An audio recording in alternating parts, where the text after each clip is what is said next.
દેવાયત પંડિત દહાડા દાખવે સુની લ્યોને દેવળદે સતીનાર આપણા ગુરુએ આગમ ભાખિયા જૂઠડા નહીં રે લગાર લખ્યા રે ભાખ્યા દિન આવશે। નમસ્કાર મિત્રો, ફરીથી સ્વાગત છે તમારું અમારી ચેનલમાં। મિત્રો, પોતાના ભજનોમાં ભવિષ્યની સચોટતા તારવનાર દેવાયત પંડિતનો જન્મ 15મી સદીમાં જૂનાગઢ જિલ્લાના વંથલી ગામે એક મધ્યમ વર્ગના બ્રાહ્મણ કુટુંબમાં થયો હતો। તેમના માતા પિતા ધર્મપારાયણ હતા, જેથી દેવાયતમાં નાનપણથી જ ભગવાનમાં આસ્થા અને પોતાના માતા પિતાના સંસ્કાર ઉતરેલા હતા। તેમના પિતા ગામમાં ગોરપદું કરતા હતા। આ ઉપરાંત ગામમાં આવેલા સાધુ સંતોને જમાડવા અને ધર્મ પ્રદેશ આપવો એ એમને મુખ્ય નેમ હતી। કહેવાય છે કે દેવાયત પંડિતની નાની ઉંમરમાં જ તેમના માતા પિતાનું અવસાન થયેલું। આમ છતાં દેવાયત પોતાના પિતાના સંસ્કારોને વળગી રહીને સાધુ સંતોની સેવા કરતા હતા।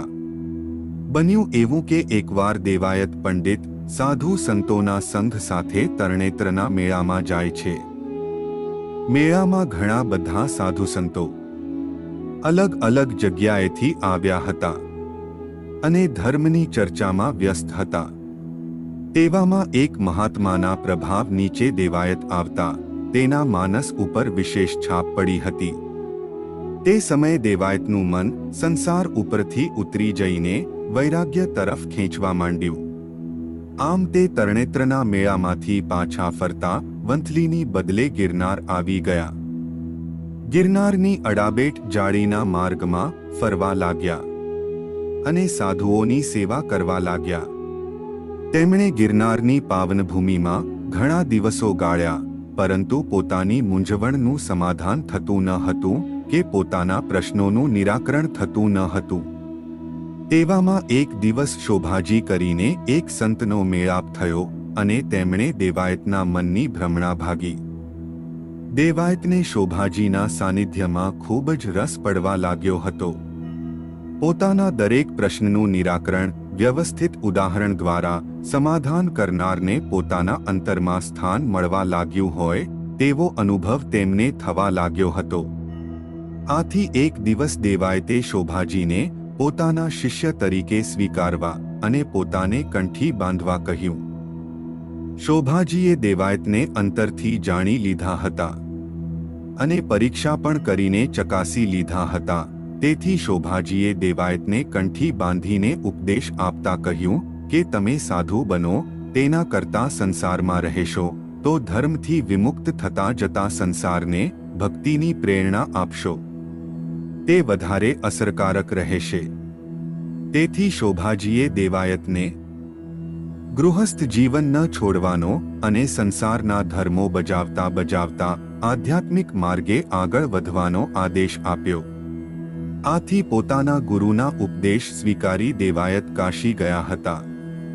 બાદમાં ગુરુના કહેવાથી દેવાયત પંડિત દેવળદે સાથે લગ્ન કરી ગૃહ સંસાર માંડે છે।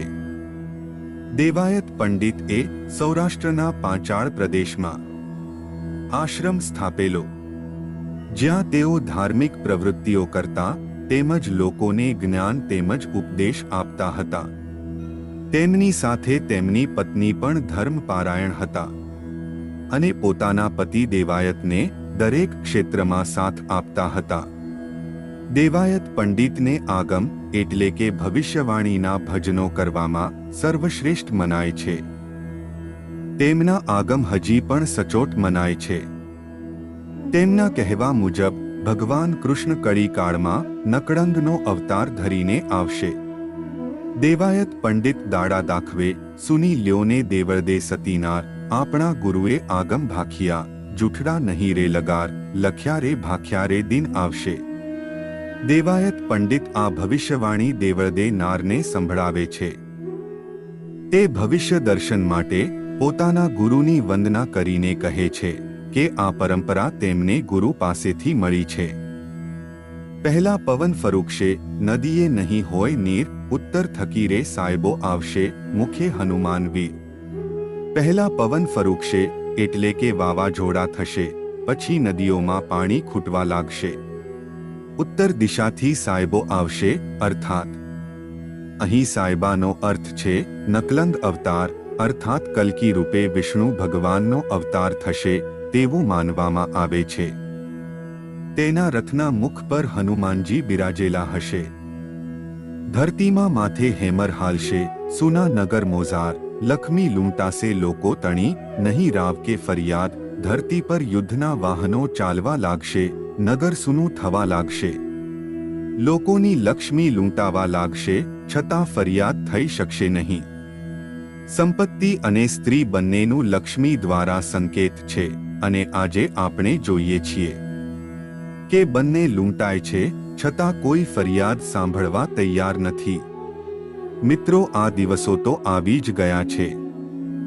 પોરોરે આવ્યો સંતો પાપોનો, ધરતી માંગે છે ભોગ, કેટલાક ખડગે સહારશે, કેટલાક મરશે રોગ.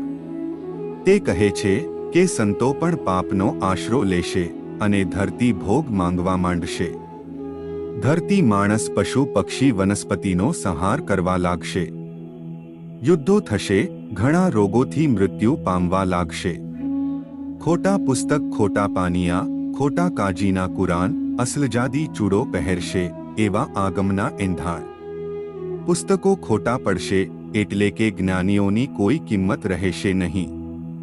કાજીના કુરાન પણ ખોટા પડશે એટલે કે શાસ્ત્રો, ધર્મગ્રંથોની વાતો કોઈ માનશે નહીં. જે સાચો શૂરવીર હશે તે ડરપોકની જેમ બેસી જશે. આવા ભવિષ્યના એંધાણ પંડિતજીને દેખાઈ રહ્યા હતા. કાંકરિયા તળાવ એ તંબુ તાણશે, 100 ગામની સીમ. રૂડી દિશે રળિયામણી, ભેળા અર્જણ ભીમ. કહે છે કે કલ્કી અવતાર કાંકરિયા તળાવ તંબુ બાંધશે.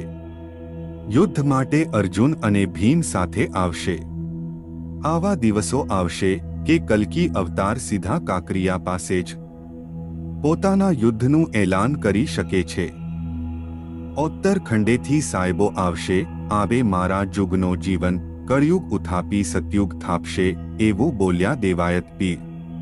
ઉત્તર દિશામાંથી કલ્કી ભગવાન આવશે અને કળયુગની દુષ્ટતાનો સંહાર કરી સતયુગની સ્થાપના કરશે. આવા લેખજુખા દેવાયત પીર કરી રહ્યા છે. તો મિત્રો, આ હતી આજની દેવાયત પંડિતની આગમવાણી.